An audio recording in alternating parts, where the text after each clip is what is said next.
They called it Operation Dawnfire, the single most ambitious domestic attack ever planned against the Republic of Meridian, a nation built on oil, power, and secrets.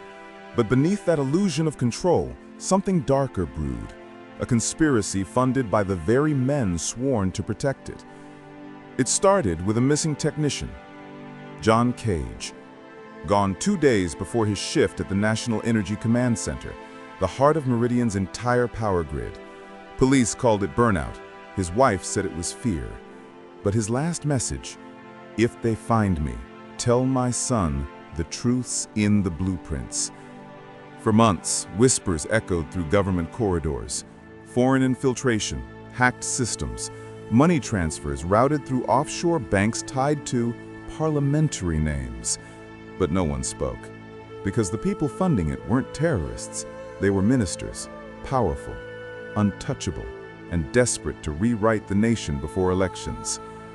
Then came Agent Ciara Debby, young, sharp, haunted by her brother's death in an explosion no one ever solved.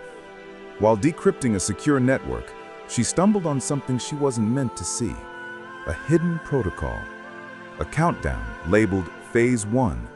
Execution time, Friday, 06 a.m., 72 hours away. She reported it. Her superiors dismissed her. Those files don't exist, they said. But when she checked again, they were gone, wiped clean. Only one name remained in the access log, Minister Kross, the man they call the architect of national security. Ciara knew what that meant. She called an old ally, Tara Rivers, a blacklisted journalist who'd nearly lost his life exposing defense corruption. He didn't hesitate. Disguised as maintenance staff, he slipped into the command center. What he found would change everything. Under the main server room, an unauthorized bunker, lined with C4, wired straight into the power grid. Whoever hit that switch wouldn't just shut off the lights, they'd cripple the nation. Then came the voice, distorted, calm. "Mr. Rivers, your curiosity has reached its limit." Seconds later, an explosion tore through the East Wing. Tira barely escaped. His footage survived. And on that footage, something chilling. A symbol painted across the bunker wall. The sigil of the Falcon Order. A terrorist group everyone believed was wiped out years ago. But Ciara noticed something others missed. That Falcon emblem wasn't just terrorist graffiti. It was Kross's campaign logo from his first election. The realization hit hard. The government wasn't the target, it was the weapon. The Falcon Order never died. It evolved, merged with politics. As Ciara and Tara prepared to leak their discovery, every device around them froze. The lights flickered. And then, Kross called her directly. "You're clever, Ciara, but not clever enough. This isn't about terror, it's about evolution. Every empire must burn before it can rise." The call ended. Her credentials revoked, her name listed for treason. She ran, carrying nothing but a hard drive and a burning need for truth. Tara met her in the tunnels beneath Meridian City, his face pale. "I decoded part of the drive. There's a Phase 2. Her voice shook. "What's the target?" He replied, "The Crown Exchange, the nation's gold reserve." Time was running out, so they went all in, hijacking the national broadcast live. They dumped everything: evidence, payments, encrypted files, names. Chaos exploded across the country, riots, arrests, collapsed systems. But Kross wasn't arrested. He vanished. A week later, the president addressed the nation. He promised justice, claimed Kross and his accomplices were eliminated in a drone strike. But as the camera zoomed in, viewers noticed something strange. A silver falcon pin on his lapel. The same emblem. Ciara watched from her safe house, frozen. They replaced one monster with another. Tara stared at the screen, voice trembling, because seated behind the president was Minister Kross, alive, smiling. 3 days later, the government declared the end of terrorism, a national holiday. Celebrations everywhere. But underground, the old command center servers came back online. One terminal flickered to life. A timer appeared. 48 hours. And then a video surfaced online, static, distorted. Ciara's voice echoed through the noise. They've rewritten the system. Even death was part of the plan. The feed glitched. Cut to black. Then a new message appeared. Phase 2, initiating.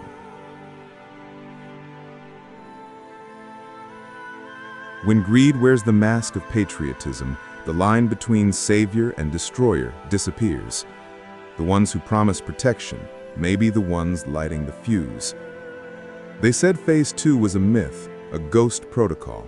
But 48 hours after the first leak, the timer inside the old command center began to tick, loud, relentless, each second carving the countdown to the end of Meridian's freedom. Ciara Debby had been off the grid for days, moving from safe house to safe house. The government branded her a traitor. The Falcon Order called her a liability. But in the digital shadows, she was the only one left fighting for the truth. Tara Rivers was gone. Kidnapped outside a safe zone by men in unmarked black vans. No witnesses, no ransom, only a trail of corrupted files left on his hard drive, each one containing a distorted image of his face and a single line of code. He spoke too loud. Ciara replayed his last audio recording over and over, a whisper buried in the static. Ciara, the president isn't the president. That sentence haunted her. The footage from the drone strike that supposedly killed Kross was fabricated, deepfake overlays, false coordinates. And then came the shocking revelation. The real president had not been seen in public for nearly 3 weeks before that address. The man giving orders now was an imposter. Ciara needed proof. She hacked into the directorate's surveillance hub using old credentials she shouldn't still have. One folder caught her eye. Project Mirror. Inside, hundreds of files labeled with politicians' names, each containing digital facial models, vocal synth, biometric scans, deepfake technology, built by the state, weaponized by Kross.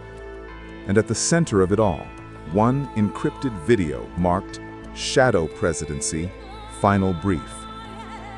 When she played it, a holographic feed flickered on. Kross appeared, calm, confident. By the time they realize what we've done, power will no longer be physical, it'll be programmable.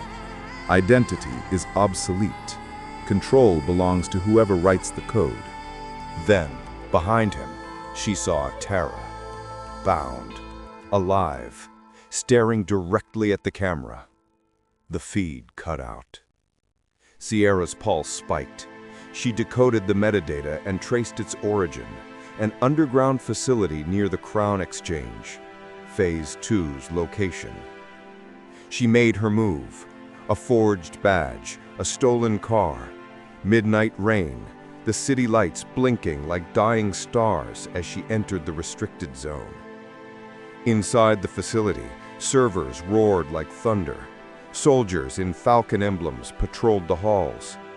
In the distance, voices chanting a pledge, "Through order we ascend."